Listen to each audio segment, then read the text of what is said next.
Euh, Noémie, moi, comme je perçois vos œuvres, Christine Martel, comme je perçois vos œuvres, c'est que vous dénoncez l'absurdité. Alors, c'est important d'en faire la différence, de distinguer tout ça, parce que vos œuvres ne sont pas absurdes en tant que telles. Elles sont remplies de sens. Oui. Et là, c'est important de le dire, parce que l'absurde est servi à toutes les sauces. Vous dénoncez l'absurdité de beaucoup de réalités.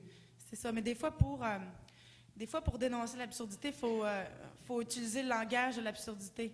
Donc, nous, on est très conscients, puis je pense que les gens aussi sont conscients que nos œuvres parlent et qu'elles ne sont pas absurdes, mais elles utilisent quand même le langage de l'absurdité pour dénoncer l'absurdité. Parfait. Oui.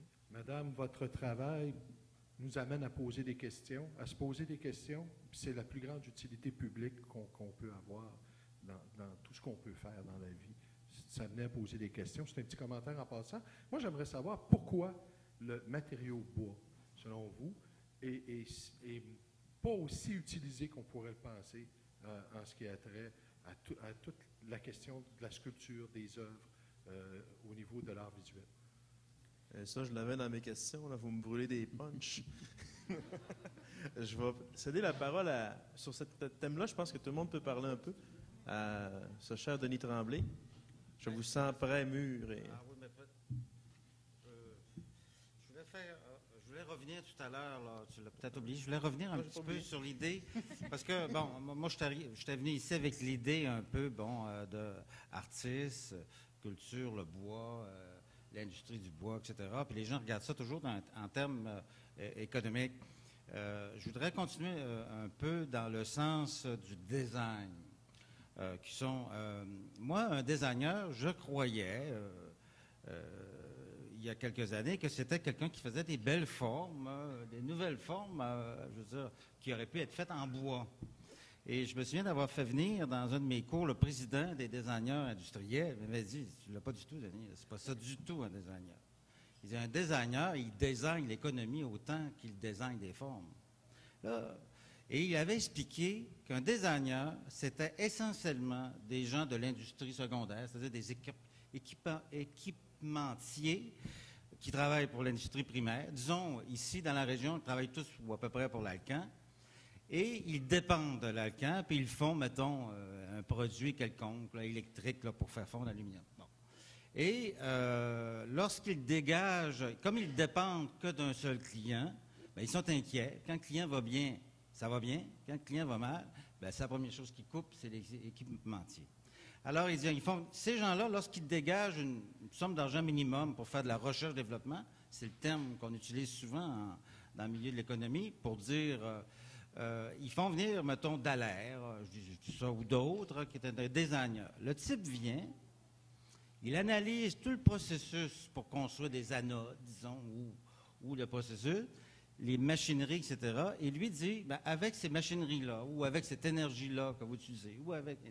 on serait capable de faire un autre produit qu'on pourrait mettre en marché. C'est ça, un designer. Vous voyez un peu l'idée.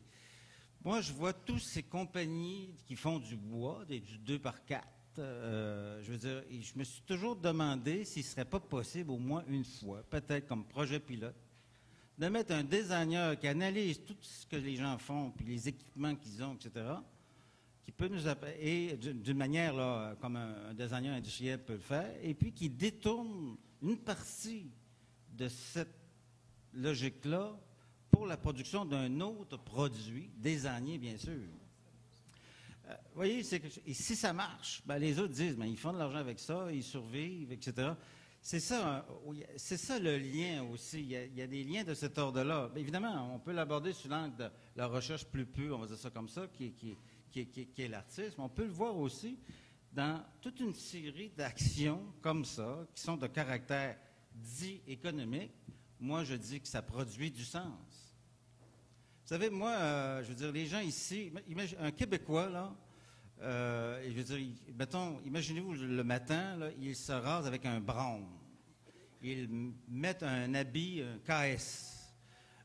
Et il va prendre sa Mercedes. Puis il a l'impression d'être quelqu'un d'important dans la vie. Quand tu es un Allemand, ça a du sens. Mais quand tu es québécois, je ne suis pas sûr que ça allait le même sens. Le design, les objets, les formes, les maisons, sont des produits de notre identité. On construit nos logiques identitaires en fonction de... Alors, quand on embarque dans la culture de l'autre, on achète ses produits. L'Italien qui conduit une Fiat ou, je sais pas, une Ferrari, je sais pas quoi, vous voyez un peu l'idée. Nous, on conduit ces voitures-là pour avoir l'air cool ou important ou sportif. C'est vrai que vous avez une belle Ferrari, M. Tremblay. Oui, j'ai une Rolls-Royce, plutôt anglophone. Non, mais il y a quelque chose de cet ordre-là. Alors, quand un peuple commence à être mature, il veut se construire un vocabulaire artistique, mais un vocabulaire d'objets. On en construit un, d'ailleurs. Les Québécois construisent ça. Mais il serait temps qu'on le construise avec le bois. Quand même. S'il y a quelque chose qui fait partie de notre identité originelle, c'est bien celle-là. Ce matériau-là.